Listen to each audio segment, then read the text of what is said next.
So when you congregate and segregate people that are devalued, they become more devalued, becomes absolutely inhumane. It becomes a crime against humanity.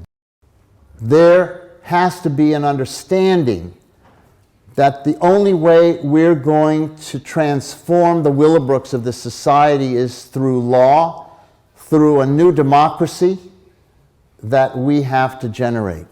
The thing that worries me is the lack of any kind of enlightened administration from the operation of the institution all the way to the governor's office. I mean, look, this is 50 years old. I can't even believe it. I can't believe that it's been 50 years. And the people that ran Willowbrook, Jack Hammond, Milton Jacobs, who was his assistant, Manny Sternlicht, who was the psychologist, the nurses that ran the institution were killers, because the death rate here was 10 times the death rate of New York City.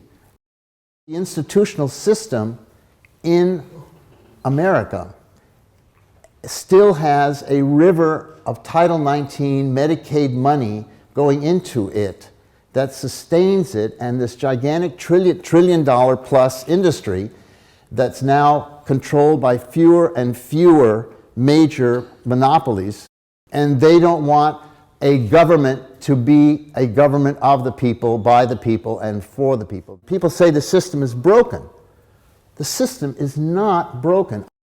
You have limitless power if you think about how you want to work your voice. There are struggles going on out there of such consequence. Willowbrook is just a metaphor for man's inhumanity to man, but something's wrong in terms of why the system is going right back to the way it was. This is not bragging.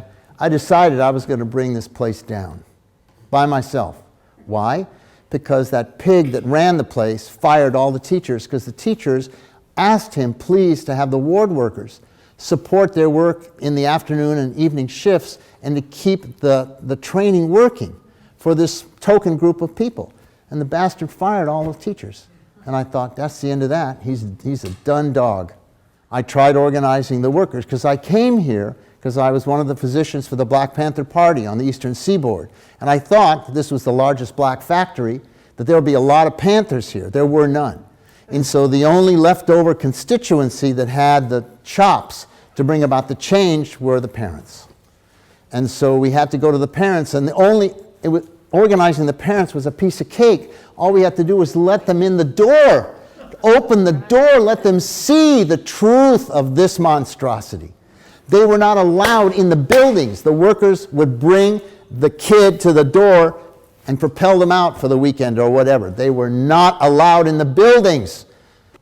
And it was a prairie fire. And so I just began inviting to bring everybody I knew that was a world-class child development killer to come to look at this thing and then to talk about what the alternative is. Let me tell you that the people who ran Willowbrook were totally incompetent. I don't think that there would have been a killing field here apart from the killing field caused by the deprivation that was universal in the place. They needed those people for money.